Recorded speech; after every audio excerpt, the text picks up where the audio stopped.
உத்திஷ்டோத்திஷ்ட கோவிந்த உத்திஷ்ட கருடத்வஜ உத்திஷ்ட கமலாகாந்த திரைலோக்கியம் மங்களம் குரு.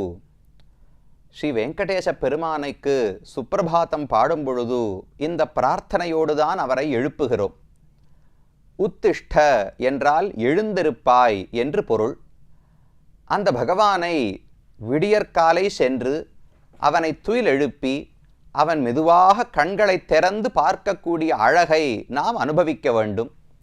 அவனுடைய முதல் கடாட்சம் அருள் பார்வையானது நம் பேரிலே பட வேண்டும் என்பதற்காகத்தான் சுப்பிரபாதம் பாடுகிறோம்.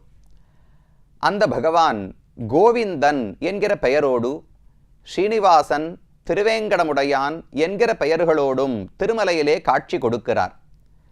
இந்த பகவான் இங்கு வந்ததே பத்மாவதி என்கிற ஒரு பெண்ணை திருக்கல்யாணம் செய்து கொள்வதற்காக, அதோடு கூட தன்னை விட்டுப்போன மகாலட்சுமி தாயாரை திரும்பவும் பெறுவதற்காக. அந்த புராணக் கதையைத்தான் நாம் பார்த்து கொண்டு வருகிறோம். ஸ்ரீனிவாச பெருமான் வகுளமாளிகை என்கிற தன் ஒரு பெண்ணனுடைய அரவணைப்போடு திருமலையிலே வாழ்ந்து வருகிறார். மற்றொரு பக்கத்தில் சோழ நாட்டு அரசன் ஸ்ரீனிவாச பெருமானுடைய சாபத்தாலே பிசாசாக பிறந்தான். அவன் அதற்கு அடுத்த பிறவியில் ஆகாசராஜன் என்கிற பெயரோடு பிறக்க வேண்டும். அந்த கதை என்ன, பகவான் எப்படி பத்மாவதியை மணந்தான் என்பதைத்தான் இந்த பகுதியிலே பார்க்க இருக்கிறோம். சோழ நாட்டு அரசர்களுக்குள்ளே சுதர்மா என்று ஒருவன் இருந்தான். அவன் ஒருமுறை காட்டில் வேட்டைக்கு சென்றிருந்த பொழுது அங்கு ஒரு நாககன்னிகையை கண்டான். அவள் மேல் காதல் கொண்டு இருவரும் காந்தர்வ விவாகமாக திருக்கல்யாணம் செய்து கொண்டார்கள். அவளோடு சில காலம் அந்த அரசன் வாழ்ந்து வந்தான். அவர்களுக்கும் ஒரு குழந்தை பிறந்தது. அப்போது அந்த தாய் நாககன்னிகை அவனிடத்திலே கேட்டாள், என்னுடைய மகனுக்குத்தானே பட்டம், உமக்கு முதலில் இந்த குழந்தைதான் பிறந்திருக்கிறது, என்னுடைய மகனைத்தான் இந்த அரசனாக இந்த ராஜ்யத்துக்கு ஆக்க வேண்டும் என்று அவள் கேட்டாள். சரி என்று அவனும் ஒப்புக்கொண்டான். சில காலம் கழித்து அவர்களை விட்டுவிட்டு திரும்பவும் தன்னுடைய ராஜ்யத்துக்கு வருகிறான். வருவதற்குள் இங்கு தனக்கு பட்டத்து ராணி இருப்பாளே மனைவி, அவளும் ஒரு குழந்தையை பெற்றிருக்கிறாள் என்று அப்போதுதான் தெரிகிறது. இவன் வேட்டைக்கு சென்ற போதே அவள் அந்த குழந்தையை பெற்று எடுத்திருக்க வேண்டும். ஆக இப்போது 2 குழந்தைகள்.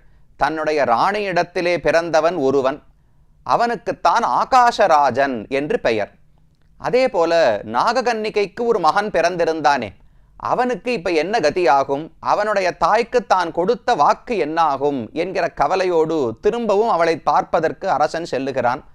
அவளிடத்தில் போய் இதை போல ராணிக்கே குழந்தை பிறந்திருக்கிறது, அதனால் அவனுக்குத்தான் பட்டம் சூட்ட வேண்டும், உன் மகனுக்கு ராஜ்யம் கொடுக்க இயலாது என்று சொன்னவுடன் அவள் கோபித்து கொண்டு, இந்த குழந்தையினுடைய விதி என்ன என்று தெய்வமே முடிவு செய்யட்டும், நான் இனி இந்த குழந்தையை பார்த்து கொள்ள மாட்டேன் என்று சொல்லி ஒரு கூடையிலே அந்த குழந்தையை இட்டு அங்கு வளரக்கூடிய ஒரு கொடி ஆதொண்டை என்று அந்த கொடிக்கு பெயர். இப்போதும் அந்த திருமலை பகுதியிலே வளரக்கூடிய ஒரு கொடிதான். அந்த கொடிகளாலே அந்த கூடையை சுற்றி கடலிலே விட்டு விட்டாளாம். அரசனுக்கு மிகுந்த வருத்தம், தான் பெற்ற குழந்தையை இழந்து விட்டானேன்னு வருத்தம். ஆனால் திரும்ப ராஜ்யத்தில் இவன் இருந்த பொழுது யாரோ சில மீனவர்கள் இப்படி ஒரு கூடை மிதந்து வந்தது கடலிலே, ஆதொண்டை கதிர்களாலே சுத்தப்பட்டிருந்தது, அந்த குழந்தையை எடுத்து வந்தோம் என்று அரசனிடத்திலே வந்து சமர்ப்பித்தார்கள். அப்பதான் அரசனுக்கு ஆனந்தமே. தான் இழந்த குழந்தையை திரும்ப பெற்றபடியால் தைரியமாக சபையிலேயே இது என்னுடைய குழந்தைதான், ஒரு நாககன்னிகைக்கும் எனக்கும் பிறந்த குழந்தை, இவனுக்கு தொண்டைமான் என்று பெயரிடுகிறேன் என்று சொல்லுகிறார். தொண்டைமான் சக்கரவர்த்தி, தொண்டைமான் சக்கரவர்த்தி என்று அன்று தொடங்கி அந்த அரசனுக்கு பெயர் ஏற்பட்டது. அப்ப சுதர்மாவுக்கு 2 மகன்கள். ஒருவனுக்கு ஆகாசராஜன் என்று பெயர், மற்றொருவனுக்குத்தான் தொண்டைமான் என்று பெயர் சூட்டப்பட்டது. 2 பேருக்கும் ரொம்ப நட்போடு இருவரும் வளர்ந்து வந்தார்கள். கடைசியில் சுதர்மாவனுடைய காலத்துக்கு பிறகும் கூட 2 பேருக்கும் எந்த மோதலும் இருந்தது கிடையாது. ராஜ்யத்தை பிரிக்க வேண்டுமா, ஒருவருக்கே கொடுக்க வேண்டுமா, எந்த சண்டையும் இல்லாமல் தொண்டைமானும் ஆகாசராஜனும் சேர்ந்தே நாட்டை ஆண்டு வந்தார்களாம். அந்த ஆகாசராஜன் தான் முதல்ல சோழராஜா ஒருத்தர் பகவானிடத்துல சாபம் வாங்கினாரே, அவருடைய மறுபிறவியாக ஆகாசராஜன் இருந்தான். அவனுடைய மனைவிக்கு தாரிணி தேவி என்று பெயர். அந்த இருவருக்கும் தான் 2 குழந்தைகள் பிறந்தார்கள்.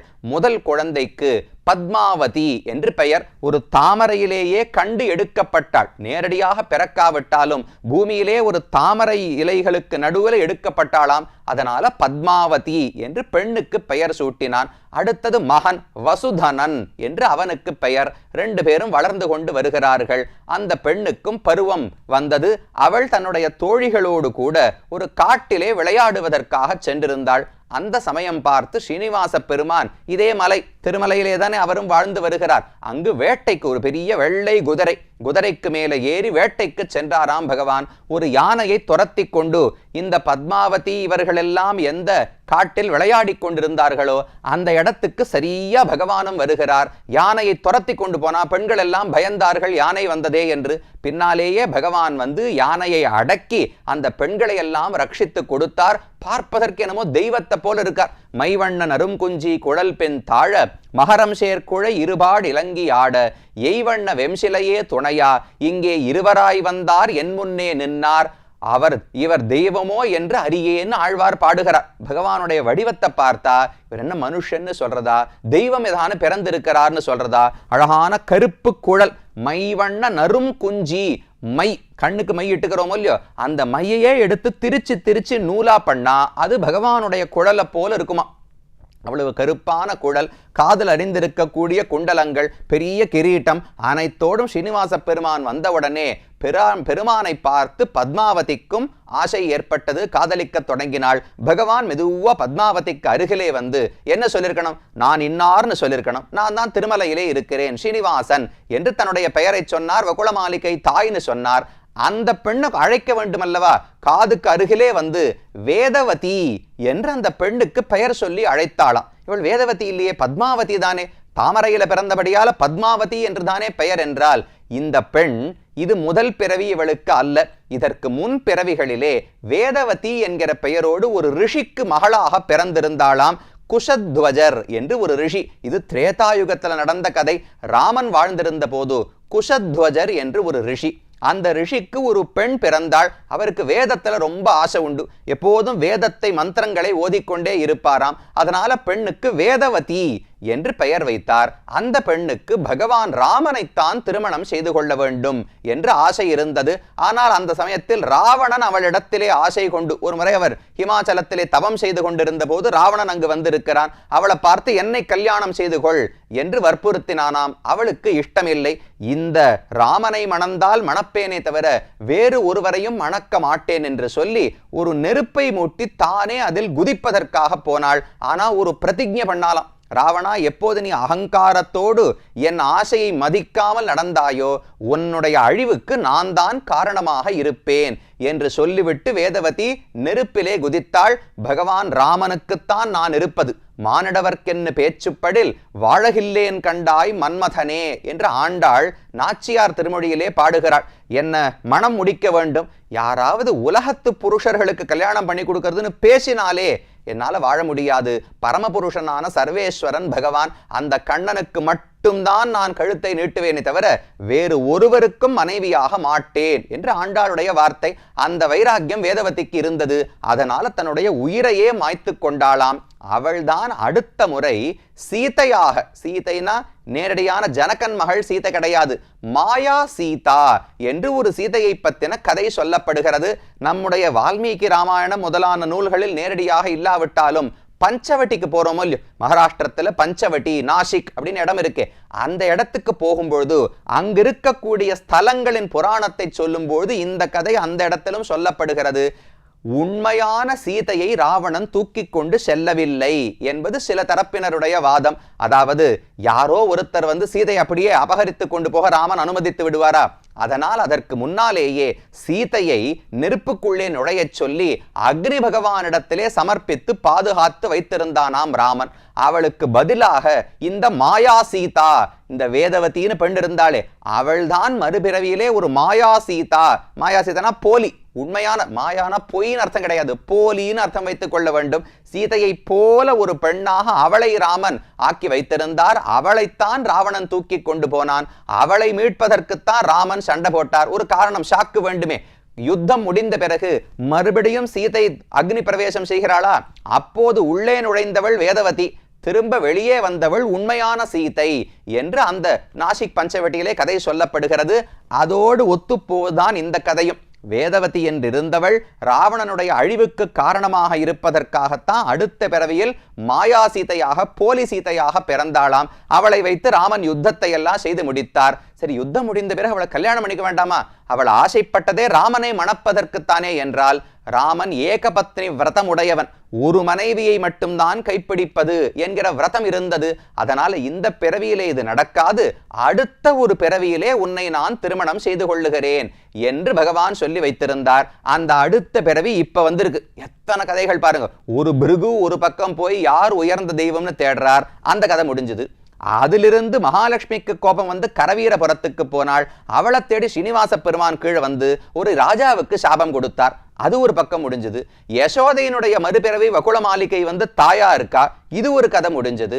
அந்த கல்யாணம் பண்ணிக்கொள்ள வேண்டிய பத்மாவதி வேதவதியினுடைய மறுபிறவியாக இருக்கிறாள். அதனால தான் அருகிலே போய் வேதவதி என்று அவளுடைய பழசையெல்லாம் நினைவு கூட்ட வேண்டுமே. நீதான் அந்த பிறவியிலே என்னை ஆசைப்பட்டாய், உன்னை இந்த பிறவியில் நான் கை கொள்ள வந்திருக்கிறேன் என்று நினைவுபடுத்துவதற்காக பத்மாவதியை வேதவதி என்று சொல்லி பகவான் அழைத்தாராம். அப்போ ஒரு அவதாரத்தில் பகவான் எத்தனை விஷயங்களை முடிச்சு போடுறார் பாருங்க. நமக்கெல்லாம் இதெல்லாம் புரிந்து கொள்ளவே முடியாது. யார் யாருக்கோ எந்தெந்த காலத்திலோ பல வரங்கள் பல சாபங்கள் எல்லாம் ஏற்பட்டிருக்கும்.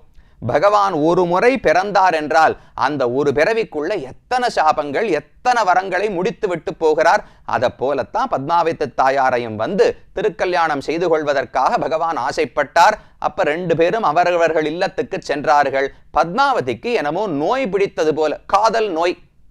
ஸ்ரீனிவாச பெருமானை எப்படியாவது அடைய வேண்டும், மனசு முழுக்க ஆசை இருக்கு, உண்ண முடியவில்லை, உறங்க முடியவில்லை, என்னமோ பித்து பிடித்தது போல அவள் அரண்மனையிலே இருக்கிறாள். அவளுடைய தாயார் பயந்தே போயிட்டா. தாரிணி தேவின்னு சொன்னேனே, அவளுக்கு பயம். நம்ம பெண்ணுக்கு என்ன ஆச்சு, நன்னாதானே இருந்தாள், இப்ப என்ன ஆயிற்று என்று தெரியவில்லையே என்று இவர்கள் ஒரு பக்கம் கலக்கத்திலே இருந்தார்கள்.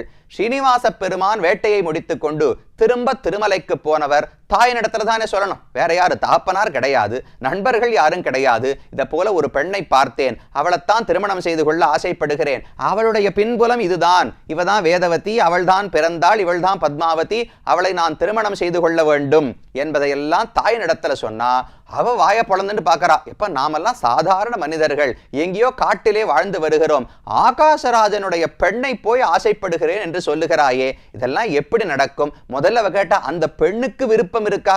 நீ ஆசைப்படுகிறாய் என்றால் பெண்ணுக்கு விருப்பம் இருக்கான்னு கேட்டா கண்டிப்பா விருப்பம் இருக்கு, அதிலெல்லாம் சந்தேகம் கிடையாது. தாயார் தகப்பனாரத்தான் எப்படியாவது பேசி சரி கட்ட வேண்டும். அதனால நீ போய் பேசு, எனக்கு அவர்கள் பெண்ணை திருமணம் செய்து கொடுக்க சம்மதமா என்று நீ போய் அவர்களிடத்திலே பேசு என்று ஸ்ரீனிவாச பெருமான் பிரார்த்தித்தாராம். சரின்னு வகுள மாளிகை புறப்பட்டு இங்கிருந்து ஆகாசராஜன் அரண்மனையை நோக்கி போகிறார். போவதற்குள்ள இப்ப பெருமாளுக்கு பயம். இப்ப போகும்போது அவர்கள் ஒத்துக்கொள்வார்களா, ஒத்துக்கொள்ள மாட்டார்களா, என்ன நடக்கும்னு அவ்வளவு லக்கு இல்ல சான்ஸ் அப்படின்னு சொல்றா பாருங்க. நடந்தா நடக்கலாம், நடக்காம இல்லாட்டா போகலாம்னா அப்படியெல்லாம் ஒரு பெண்ணை கைப்பிடிப்பதை விட முடியாதல்லவா? பெருமான் யோசிக்க தொடங்கினார், என்ன பண்ணலாம்? இப்போ நம்ம இடத்துல பகவான் ஆணை இடுகிறார், நீ தர்ம காரியம் பண்ணுன்னு. நாம ஏதோ நமக்கு தெரிந்த இருக்கும் ஞானத்தை வைத்து சுமாரா ஒரு காரியத்தை பண்ணுவோம். அந்த காரியத்தை உயர்ந்ததாக ஆக்கி அதை நிறைவு பெற வைத்து அதற்கு பயனளிப்பது பகவான் தானே. நாம் செய்கிற சின்ன முயற்சிக்காக பெரிய பலன்கள் எல்லாம் கிடைத்து விட முடியாது. கூட பகவான் தன்னுடைய முயற்சியை சேர்த்து தானே நிறைவேற்றி வைக்கிறார். அதை போல வகுள மாளிகையினுடைய முயற்சி நிறைவேற வேண்டும் என்றால் அதற்கு பேக்ரவுண்டில் பின்புலத்தில் தான் சில காரியங்களை செய்ய வேண்டும்னு முடிவெடுக்கிறார். ஒரு அழகான வேஷமிட்டு கொண்டு நேர தாரிணி தேவியை பார்க்க போகிறார். என்ன கதை, எப்படி பெருமானுக்கும் பத்மாவதிக்கும் திருக்கல்யாணம் நடந்தது என்பதை அடுத்த பகுதியில் பார்ப்போம்.